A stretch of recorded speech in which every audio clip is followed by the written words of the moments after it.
is a completely neurotic population obsessed with security and safety and crime and drugs and cleanliness and hygiene and germs. There's another thing. Germs.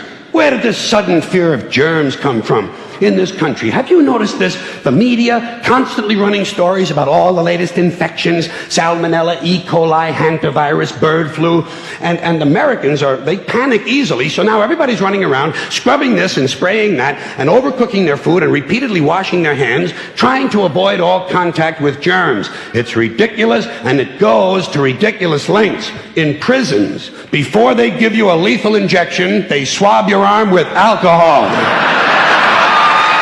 It's true. It's true.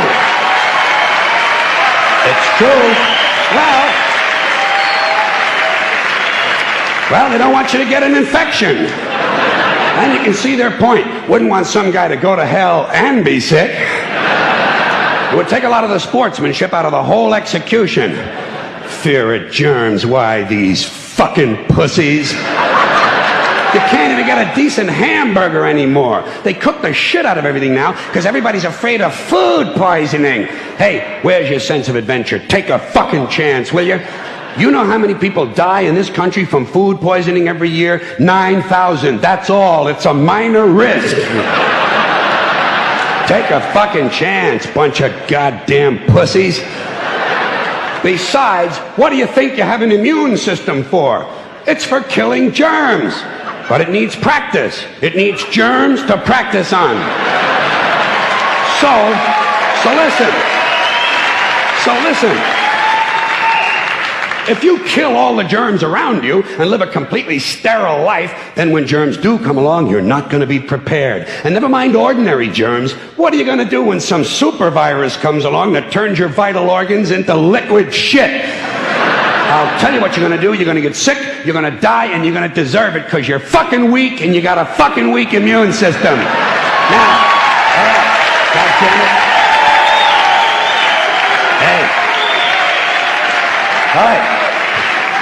Let me tell you a true story about immunization, okay? When I was a little boy in New York City in the 1940s, we swam in the Hudson River, and it was filled with raw sewage, okay? We swam in raw sewage, you know, to cool off. And at that time, the big fear was polio. Thousands of kids died from polio every year. But you know something? In my neighborhood, no one ever got polio. No one ever. You know why? Because we swam in raw sewage. It strengthened our immune systems. The polio never had a prayer. We were tempered in raw shit. So personally, I never take any special precautions against germs. I don't shy away from people who sneeze and cough. I don't wipe off the telephone. I don't cover the toilet seat. And if I drop food on the floor, I pick it up and eat it. I eat it. Yes, I do. Even if I'm at a sidewalk cafe in Calcutta, the poor section, on New Year's morning during a soccer riot. And you know something? In spite of all that so-called risky behavior, I never get infections. I don't get them. I don't get colds. I don't get flu. I don't get headaches. I don't get upset stomachs. And you know why? Because I got a good, strong immune system, and it gets a lot of practice. My immune system is equipped with the biological equivalent of fully automatic military assault rifles with night vision and laser scopes. And we have recently acquired phosphorus grenades, cluster bombs, and anti-personnel fragmentation mines.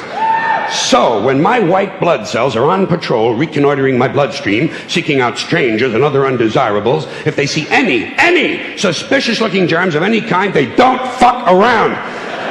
They whip out the weapons, they wax the motherfucker, and deposit the unlucky fellow directly into my colon. Into my colon. There's no nonsense. There's no Miranda warning. There's none of that 3 strikes and you're out shit. First defense, bam, into the colon you go.